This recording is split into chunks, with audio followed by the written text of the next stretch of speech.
ముందుగా మనం stove on చేసుకొని ఒక పాత్ర పెట్టుకోవాలి. పాత్రలో తగినంత నూనె వేసుకోవాలి. నూనె కాగిన తర్వాత ఒక కోడిగుడ్డుని పగలగొట్టుకొని వేసుకోవాలి. ఈ కోడిగుడ్డు మిశ్రమాన్ని కొంచెం సేపు వేపుకుందాము.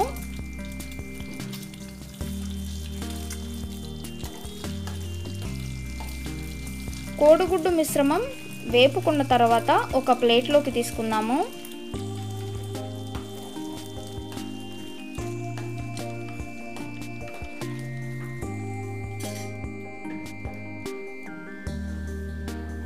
ఇప్పుడు అదే నూనెలో పలావు దినుసులు వేసుకోవాలి.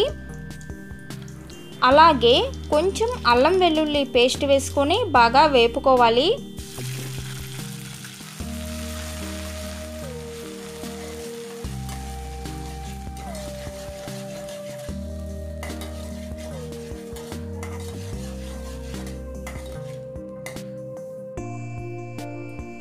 అల్లం వెల్లుల్లి పేస్ట్ వేపుకున్న తర్వాత ఉల్లిపాయ ముక్కలు వేసుకొని కొంచెం సేపు వేపుకోవాలి.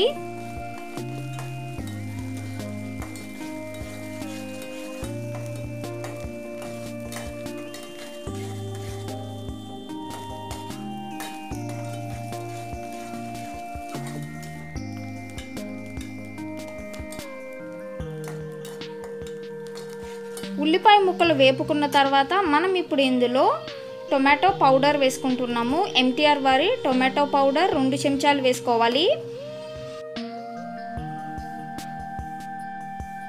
అలాగే 1 చెంచా గరం మసాలా పొడి వేసుకొని 1 నిమిషం బాగా కలుపుకోవాలి.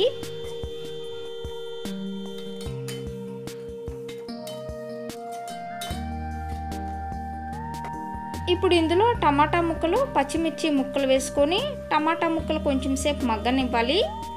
అలాగే కొత్తిమీర ఆకులు, పుదీనా ఆకులు వేసుకొని 1 నిమిషం బాగా కలుపుకోవాలి.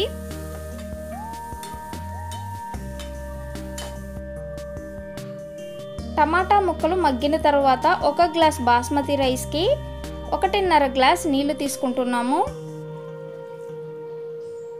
అలాగే తగినంత ఉప్పు వేసుకొని 1 నిమిషం కలుపుకోవాలి. నీళ్లు కొంచెం మరగగానే ఇందులో మనం ముందుగా నానబెట్టుకున్న బాస్మతి రైస్ వేసుకోవాలి.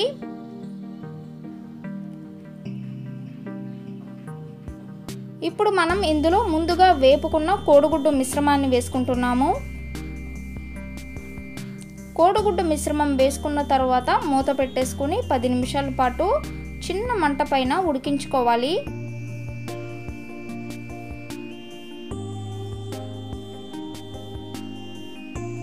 ఒకసారి మూత తీద్దాము. కొంచెం నీళ్ళు ఉన్నాయి కాబట్టి ఇంకొక 2 నిమిషాలు ఉడికించుకుంటే చాలు.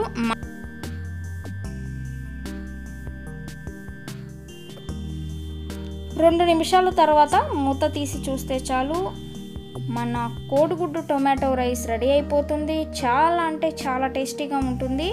ఒకసారి తప్పనిసరిగా ఈ విధంగా ట్రై చేయండి. మరి మీ అందరికీ ఈ వీడియో నచ్చినట్లయితే లైక్ చేయండి, షేర్ చేయండి.